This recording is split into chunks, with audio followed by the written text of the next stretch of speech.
네, 어떤 여러분 또 이렇게 질문이 쌓였습니다. 오늘 또 여기서 한 4개 정도 준서가 이렇게 무작위로 뽑아서 우리 허가당 여러분들의 궁금증을 또 준서가 아는 상식과 지식을 총동원해서 안내해 보도록 하겠습니다.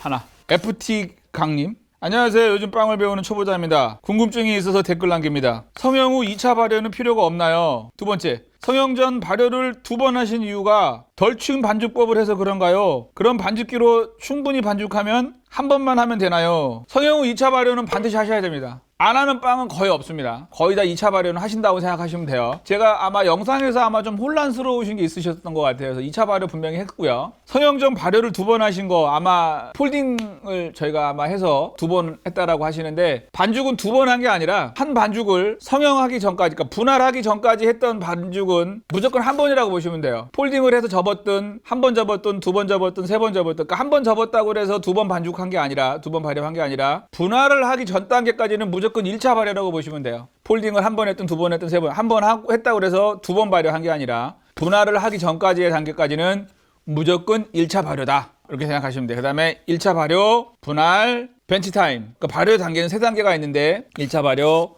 벤치타임 또는 중간 발효, 그 다음에 2차 발효, 이렇게 계산하시면 될 것 같아요. 답이 되셨기를 바랍니다. 두 번째, 초코시빵 니은 디귿 기억님?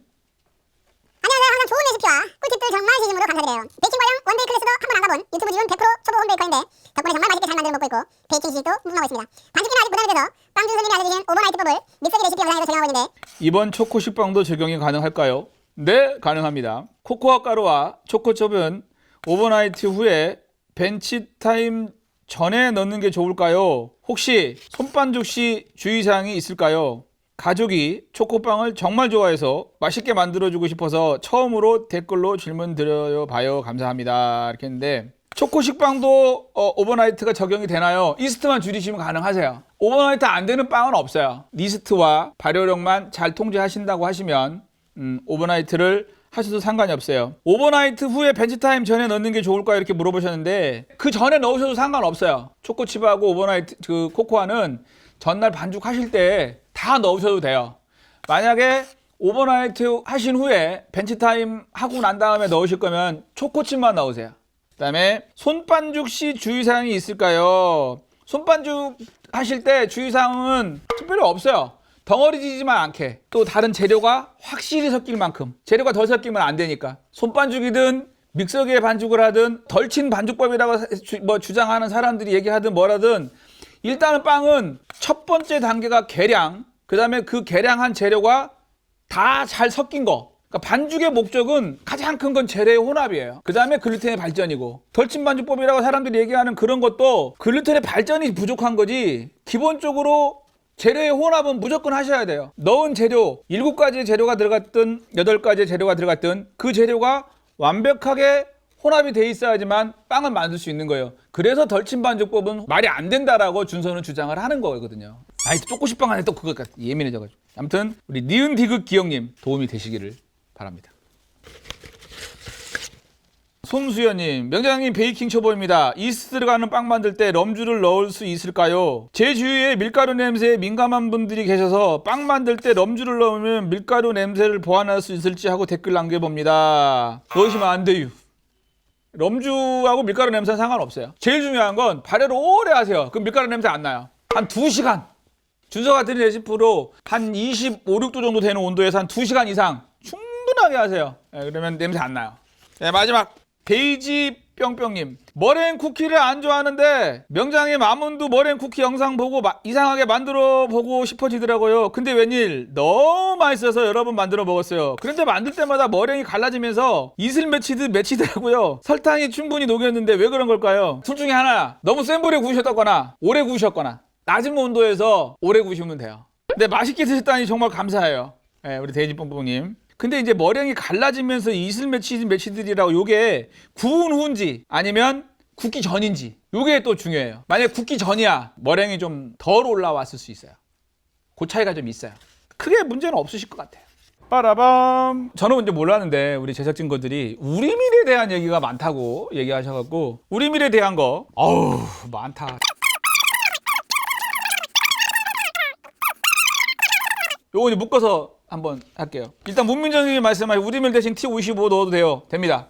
두 번째, 이준영님 궁금한 게 있는데 우리밀 쓰는 이유가 뭔가요? 궁금합니다. 두 가지가 있습니다. 첫 번째, 그러니까 하드게 빵에 대한 거는 크러스트와 질김 때문에 씁니다. 좀 덜 질기라고. 그 다음에 크러스트가 우리밀이 입천장에 까지지 않게 만들어주는 역할을 해줍니다. 일반 빵에는 흡수율을 높여주기 위해서 씁니다. 그러니까 이거 이론적으로 깊이 들어가면 손상전분이라는 게 있어요. 우리밀에는 기성제품으로 나오는 일반적인 그 밀가루보다는 손상전분이 조금 더 많습니다. 손상전분이 많다라는 얘기는 흡수율이 높아져. 결국은 무슨냐면 물을 좀 더 넣어도 좋다라는 얘기가 되네요. 쉽게 설명을 해드리면. 근데 빵은 물을 얼만큼 수분을 많이 더 증가시킬 수 있느냐가 가장 좋은 빵을 만들 수 있는 기본적인 원칙이거든요. 경도가 높은 물을 쓴다거나 뭐 이렇게 하는데 준서는 일단은 기본적으로 일반 빵에는 수분 흡수율을 높여서 빵이 더 촉촉하고 노화에 대한 부분을 조금 더 밀어보고자 하는 그런 느낌으로 씁니다. 그 다음에 김진희님이 말씀 해외에서 대체해서 쓸 수 있는 게 뭐가 있을까요? 중력이랑 강력이랑 반반 섞어 쓰셨으면 돼요. 그러고도 없으시면 T55 넣으시면 돼요. 없어! 그러면 중력이랑 강력이랑 반반 섞어서 쓰시면 뭐 어느 정도 해결될 것 같아요. 그 다음에 영공님 반력인지 중력인지 강력인지 표기해 주세요. 베이커리에서 쓰시는 분들은 우리밀 그렇게 쓰지 중력, 강력, 박력을 굳이 구분짓지 않고 그래서 저는 이제 그냥 우리밀만 표기를 했는데 만약에 시중에서 하실 때 중력, 강력, 박력이 있다 그러면 당연히 빵 만들 땐 강력이 좋으신 거예요. 우리밀로 강력. 이지연님 우리밀로 맛난 식빵 만들어 보고 싶어요. 통밀 쓰시면 안 돼요. 우리밀은 본래 일반적인 밀가루보다 손상전분이 많은데 통밀은 더 많아요. 그래서 전처리를 해주셔야 돼요. 통밀은 쓰실 때.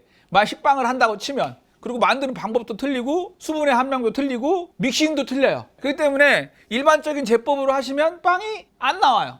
어쩔 수가 없었던 거죠. 그냥 우리밀만 표기되어 있으시면 그 우리밀로만 갖고 빵 하셔도 되고 강력, 중력, 박력이 구분되어 있다 그러면 강력을 쓰시면 되는데 통밀을 쓰시면 안 돼요.